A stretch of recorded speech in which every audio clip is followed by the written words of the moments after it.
guys, welcome back to Sweetie Pie Pets. This is Ben. Hi, Ben. Can you say hi to the world? Look how special you are. He's a good boy. Mommy loves you. Isn't he just a sweet little boy? Aw, you're so sweet. And little Ben has the most expressive puppy dog eyes of any dog I've ever seen. You just talk with your eyes, huh? But I'm sure you guys noticed right away that little Ben is wearing a bandage. So today I'm going to talk to you about little Ben and his diagnosis and treatment for Atlantoaxial Luxation. I'm just sitting here.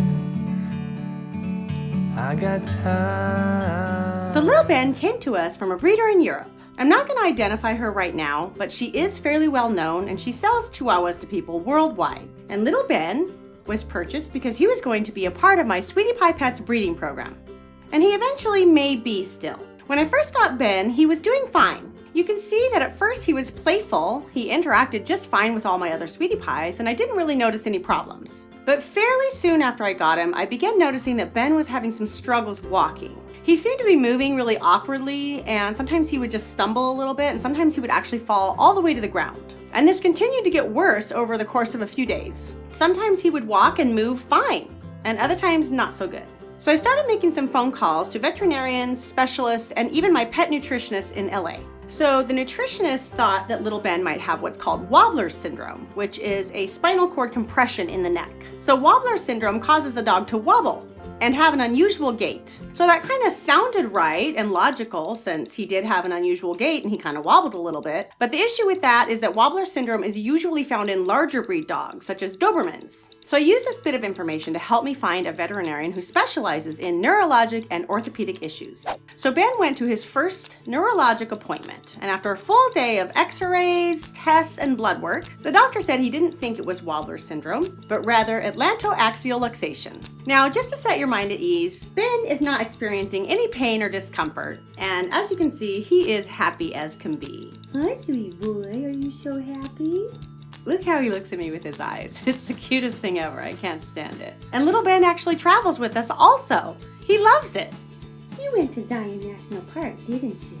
The atlantoaxial joint consists of the first and second vertebrae in the neck. So the doctor says there's really no way of knowing exactly how Ben got this issue. Typically, this issue is caused by some sort of an injury, although there can be a genetic component as well. However, Ben seemed fine for the first several weeks that I had him, so I can't really say that he was born this way. And when puppies are young and playful, you don't really know what trauma they might go through. So at this point, there's really no way to know exactly what happened. For treatment, there was a couple of options, one being surgery. But surgery on a dog this tiny is very risky, and the doctor didn't think it was even possible. The other option, which me and the doctor discussed and decided was probably the best choice for little Ben, was just to wrap him in a stabilizing bandage. It's a soft bandage which stabilizes Ben's neck, shoulders, front legs, and back. The vet has to change the wrap about once a week because it can't get wet or dirty.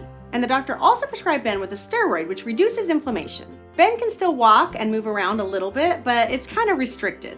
He's super happy and he loves interacting with all the other Sweetie Pies. So the hope is that the bandage will provide enough stabilization for his neck that as he grows, the vertebrae will develop and strengthen, and even possibly scar tissue will form to help provide future stability in the hopes that Ben will not have to undergo any kind of a surgery and live out a normal life. And as for his current status, Ben is already showing a lot of improvement. At his last appointment, the doctor was so pleased with his progress that he allowed Ben to have this less restrictive type of bandage, and he is so happy for it. Ah, Ben, you can actually hear now.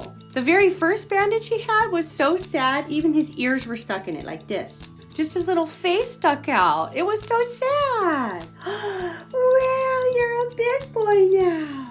He still has a new wrap, reapplied about once a week, so his treatment is far from over. But for now, he's just happy to play with the other Sweetie Pies, sit in my lap, and slowly show more and more mobility. He loves to show off his running.